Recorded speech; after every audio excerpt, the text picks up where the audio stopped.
Welcome back to Robe Trotting. We are Derek and Mike, Americans who moved to Copenhagen in 2017. And today, we are going to set the record straight and correct some of the worst advice we've ever seen for anybody moving to Copenhagen. Now, we're not going to rip apart other creators that may be giving advice about moving to Copenhagen, but instead, we put a hilarious post up on Instagram, and we asked our Instagram community if they would offer their worst piece of advice for anybody moving to Copenhagen. So imagine a bit of a wrong answers only type response. It was hilarious and really creative, and we wanted to share them with you here and then correct the record to give better advice for anybody who's thinking about moving to Copenhagen. So let's get into it. Now, the first bad advice in the post actually came from me when I shared my experience, and my advice was that I moved to Copenhagen in March, and that fully prepared me for my first long winter in Copenhagen because I caught the end of a first one. This is ridiculous because if you move to Copenhagen in March, you're only going to get the part of winter that's the tail end. So it is a bit colder, but you're starting to get daylight again, and the days aren't quite as long and dark as they are in the depths of winter. And even though it's not dependably warm and sunny, you have some nicer days in there, and it's not like moving in the depths of winter in the beginning of January would be. But that actually is when you moved here. Yeah, I got my experience first coming to Copenhagen in November and then moved for good in January. So I got my introduction during kind of the good winter season, Christmas time, where everyone's outside, you're having the glögg and everything else. And then I came back for good after signing the paperwork in the first week of January and discovered what Hygge winter is all about, when everyone just stays inside surrounded by candles until the sun comes out again 3 months later. And you have an Instagram reel and a YouTube short talking about that. But I think the lesson here, and maybe the good advice to give you if you are going to move to Copenhagen, is that you really need about 12 months to kind of figure out what it's going to be like, because things change and vary quite a bit, and you really can't say you come in March or December and you're going to know what winter is like. Just like you can't come in June and expect the next summer to be exactly the same thing. All the seasons are different. So we also got bad advice about how you get around Copenhagen. And the first one is buy a car. Of course, cars are cheap in Copenhagen. Parking is plentiful. Go get yourself a car. Yeah, definitely don't do that. Another was that you should not worry about parking and removing the parking disc. You know, that's the thing inside the car that you use to show what time you parked. If it's a 2-hour parking, don't worry about it. They never check. They always check. I have a 600 krona fine to prove it. Be careful. And another one was that you should just bring a Hummer if you have one. You know, if you don't get a car, bring a Hummer. That'll teach the bikes. Oh my God, the bikes own the road in Copenhagen. I don't care if you have a Hummer, they're still going to win. So what's the good advice here? The good advice here is in Copenhagen especially, you don't need a car. If you're going to be living in the city, you have public transportation. It's a pretty walkable small city. You can walk, and of course the famous bikes of Copenhagen you can take around as well. You might want a car if you have, say, children that you want to take around or a job that's far outside of town, but realize parking could be expensive. It's a pain to have on the street, and when you get here anyways, you'll see plenty of little morning commutes to the Vuggestue with 2 little kids sitting in the front of a Christiania bike. Yeah, so hold off on the car. And speaking of bad advice about biking, we got one piece that was really funny. That was, you should just walk in the bike lane. It's like an extra sidewalk for pedestrians. I remember the very first time I came to Copenhagen on a work trip, a coworker of mine was getting out of the taxi and went out and almost got keeled over by a bike going by because they had no idea that they were standing in a bike lane at a sidewalk. I mean, for a first-time visitor, they kind of look the same. It looks like a sidewalk anywhere else. Yeah, not that many countries or not that many other cities have the bike infrastructure that Copenhagen does, so don't mistake the bike lane for another sidewalk. You'll regret it. But if you decide you're actually going to use a bike in the bike lane, another piece of really bad advice is you don't have to learn before you come to Copenhagen. Everyone in the bike lanes is more than happy to help you out as you learn. And on top of it, the best times to learn in the bike lane, definitely between 7 and 9 in the morning and 3 in the afternoon. Nobody's there. They're going to be totally open to you trying your new biking skills in front of everybody else. Now, the only truth in this one is that actually will be when there's a lot of other bikers that are on the bike paths and riding their bikes during that period of time from 7 to 9 and 3 to 5. However, it's not the time to learn. You definitely need to come to Copenhagen with a bit of knowledge about biking already. That old saying that it's like riding a bike. It'll come back to you. Maybe the riding part, but you need to know the safety rules and you need to know how to bike in traffic before you get out there and do it. Another piece of bad advice here is don't have to worry about locking your bike. It's a safe city. Your bike will be fine. False. It's funny. The first time I came to Copenhagen, I would tell people, I'm like, oh, what a safe place. Nobody locks up their bikes, only to realize that it's the little wheel locks that people use as opposed to the big chain locks I was used to in the US. Little did I know that probably the number one theft in all of Copenhagen is, your bike. Or at least the lights that people put on front. Oh, yeah, that one too. Yeah. No matter what, lock it up. We got more advice about getting around Copenhagen, this time through buses or trains. And one of the funniest was to sit in the stille zone, or the quiet cars, and listen to music or watch videos without your headphones in, or just have a conversation with anybody who's around and talk while you're in the quiet zone. I mean, it's not like there's a reputation for talking on trains anyways in Copenhagen, but my God, the stille zone is sacred. Don't go in there. Don't play your music. I mean, yes, everyone has their headphones in anyways, but come on, have a little couth. Yeah. But if you're outside of the stille zone, you also have this piece of bad advice, which is just when you get on the bus in the morning, sit next to the other passengers and just talk about the weather. I mean, Dane's good topic of conversation is the weather, but on the bus, just sit there, go to your place, get off, and move on.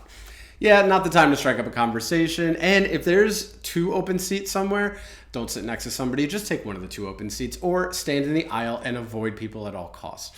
A little bit of joking there, but some truth behind that. And on that note, we had another funny one about waiting for the bus, or even waiting in line or at the pharmacy, and that's to talk to random people. The best way to get Danish friends. Yeah, this is bad advice for certain. Though I have to say, if you need help with something or whatever else, it's not like Danes are going to be jerks and not respond to you. It's just more maybe that small talk we're certainly used to in the grocery stores back in the US, where someone would say to you, oh, that's my son's favorite brand of Pop-Tarts too. I guess you found them on sale. You're not going to have that kind of conversation here in Copenhagen. Yeah, people sometimes have those like one-line conversations, or maybe we'll just walk by you and compliment, oh, I like your shirt, or those are nice earrings, things like that. Just avoid those conversations in Denmark. And that leads into the next one of what it's like meeting Danes. Some more variations on a theme here, but one said, talk to everybody. Danes love to talk to strangers. Yeah, just like we talked about when you're waiting in line in the grocery store and stuff. Again, kind of keep your space, have a conversation if you have a deliberate purpose for the conversation with a little idle chit chat. Not much of a thing to do in Copenhagen. Yeah, another one said smile at strangers. Again, maybe something that's more of a Copenhagen thing, but the Danes that live in Copenhagen tend to be more private and keep to themselves, and that might mean they won't even smile at you. And then a third piece of advice here is make sure you stand as close to other people in public. People love that. It's funny, when you wait for the bus stop, you'll find people spread out quite a bit. It's probably true in most cities, but this is definitely a place where people tend to keep their space amongst each other, at least until the bus comes and everyone squishes together, because queuing doesn't necessarily seem to be a piece of good advice here in Copenhagen. Yeah, there's definitely been times where I've been walking on my phone and noticed that I wasn't quite looking up and I got a little too close to people, and then I quickly kind of backed off and gave them some space. So go in with that attitude and you'll be fine. And we got some more bad advice for you on timing. One of them was that when you do make some Danish friends and get invited to their house, don't worry about being on time. Come early to help out, or come late because of traffic. They'll love this. Yeah, that's true. If the party starts at 7, no problem. Show up at 6:15 or 8:15. Time is just a social construct. There's no reason to be on time in Copenhagen. Yeah, this one is definitely bad advice. My good advice would be to make sure you're on time and punctual for your Danish friends. It shows that they can trust you to hold appointments and that it's important to you. I like this piece of bad advice. Book a meeting between 4 and 5 p.m. Yeah, I think the far side of the moon, the Sahara Desert, and a Danish office at about 4:30 p.m. Those are the places where you won't find a living soul. If you want to make sure that your new Danish colleagues in Copenhagen are going to like you, try to avoid those meetings after 4 o'clock. Compared to other places, work tends to start a little bit earlier in Copenhagen and other places that I've worked, and realize that you're starting to really infringe on people's private time as you get past 4 o'clock in the afternoon. Yeah, know that Copenhagen is a place where you're going to want to have a work-life balance that really doesn't infringe on people's personal time or their private time. People are going to start at 8 specifically so they can be out of the office at 4 p.m. and that time is sacred with their families, so respect it. And a couple more on this topic is always stop by unannounced. Danes love that. And the importance of spontaneity if you're living in Copenhagen.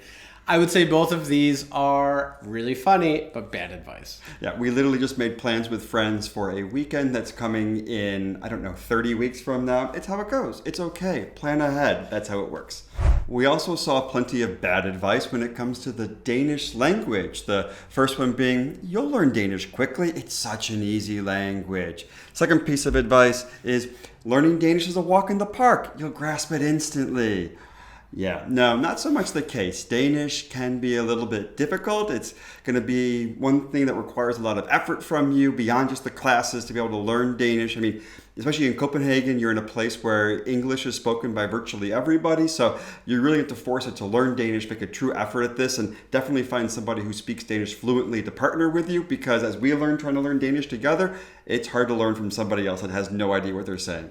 Yeah, when we moved to Copenhagen, we did sign up for Danish lessons and it was fantastic. Definitely recommend doing that. That would be my piece of good advice, is take the lessons, but don't expect it to come easily and don't expect it to come quickly. We also got some really funny bad advice on how to fit in. And one of those was that when you call somewhere important like your bank or SCAT, which is the tax office, or maybe the Ministry of Immigration and Integration, say things on the phone like, how are you? Or how are you doing? Danes love this. Yeah, I would say that's bad advice. These phrases tend to confuse Danish people, or they just don't like them because it's difficult to use this as a greeting in a language that's very literal. You're going to be at a conversation with these official places. It's going to be very direct and to the point. You're going to be told the person you're talking to is Pia. You're going to ask your question. They're going to answer your question, and you're done. Very transactional. Good piece of advice to also fit in right away is make sure you keep your shoes on when you walk into the home of a Dane. No need to even ask. This is definitely a shoes off culture. This is a place that you are going to leave your shoes, maybe even outside the apartment, let alone inside the door. This is a place where you don't have to ask. Keep the shoes off. Don't bring them in. Yeah, in Copenhagen, it is often wet and the streets are wet. You're going to find that your footwear is something that you're used to taking off before you enter. And apartments and flats and even homes in Copenhagen are a bit smaller than maybe you're used to, without a lot of space and nice hardwood floors and the combination of wet streets. Just leave your shoes outside. And another way that you'll definitely fit in with some good bad advice coming here is bring untraditional dishes for Christmas Eve. Suggest to do different things instead of the traditional stuff. Super open to new things on traditional holidays. Similarly, it's a melting pot of ideas and perspectives. They just love a rebel who wants to shake things up by eating the flæskesteg before the carousel at the company julefrokost. You know, why wait for other people to bring them cake on a birthday? Let them bring cake. It's not for you to bring. No, this is a culture that you want to be able to go in with the traditions, and people will love you if you embrace the traditions, but rebel against them? Ooh, that's bad advice. Not even rebelling against them. Any deviation from them may be viewed as rebelling, so just be careful. Denmark is a small but proud country, and one way that they hold on to that is through their traditions. So whether it's having some Danish flags on your birthday and bringing a cake to share, or making sure that you eat the Christmas meal in the right order with the right sauces, just do it. And if you have a question, ask. Danes love talking to you about their traditions, so that's not one where you need to worry about talking or small talk. No, that's good advice, actually. We had a couple good ones on the cost of living in Copenhagen, which I think everybody knows that this is bad advice. One of them was, never worry about the rent. It's so affordable to accommodate here. And the other was that you don't need big savings or even a job before you move to Copenhagen. Yeah, I think we don't need to give you this video in order to know that that's bad advice. No, the good advice is to realize that it's not a cheap place to live. The good advice is that it's going to take time to find an apartment. You're probably going to have at least 3 months of deposit to get an apartment, maybe even more depending how it goes. You probably will never see that money again. This is the good advice that you have to be aware of, because it is not easy. It is not a cheap city to live in, and it's a place that you have to be ready for if you're moving to, especially if you're coming from a place that is a lower cost of living. And we're not done yet, but make sure you subscribe, because we're working on a video on the cost of living in Copenhagen where we can give you some real details and advice on what it's going to cost you if you are thinking about moving to Copenhagen. We also got really bad advice from you guys on what to wear. And I like this one right here, which is you have good clothes, only the weather is bad. This is a good spin on the classic trope. There's no such thing as bad weather, just bad clothing. This one is so funny because you're going to hear that line a lot if you do move to Copenhagen, and we think you should listen to that good advice, which is that there's no such thing as bad weather, only bad clothing. So make sure that you have proper clothing. But this is a really funny way to turn that into bad advice. Some other pieces of bad advice on what to wear was bring your stilettos. Yeah, wear more practical footwear. I think you'll find a lot of people living in Copenhagen have very practical footwear that you can bike easily in, footwear that you can wear on a rainy day that is waterproof. That's the kind of footwear you're going to want, and I don't think stilettos are necessarily going to be good on cobblestone streets or walking through a wet grass. So leave the stilettos at home. And while you're leaving the stilettos at home, this is one also piece of bad advice, which is go wild with colorful clothes. This is the place to stand out comfortably. Yeah, so the good advice is this is a culture that tends to be a little bit more demure in some of the clothing that's worn. You're looking at a lot of whites and blacks and blues and grays. It's very practical in that sense. I mean, you can stand out. You can have streaks of purple in your hair. You can wear bright clothes, but just know that you're going to stand out. So the good advice is be aware of that if you choose to stand out. Yeah, you're definitely free to express yourself through your clothing. Just know that you might be standing out a little bit more than you might in other places, and that's okay. Danes and Copenhageners are not going to judge you too hard on that. But if you're still on the fence about moving to Copenhagen and you liked this video about our bad advice for those moving to Copenhagen, check out this video right here on reasons why maybe you shouldn't move to Copenhagen, wink wink, and see if it's the right place for you to live. Thanks for watching. Make sure you subscribe, and hi.